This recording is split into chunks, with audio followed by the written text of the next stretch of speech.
And I'm gonna do a really cool trick for you. Watch.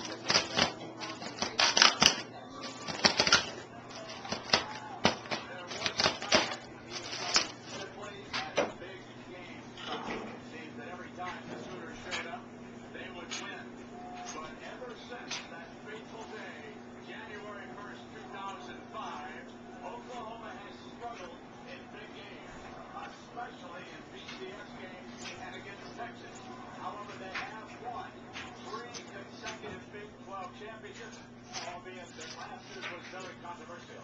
Now he's matched against Colt McCoy. You all know the story about McCoy. He completes better than 7. Okay.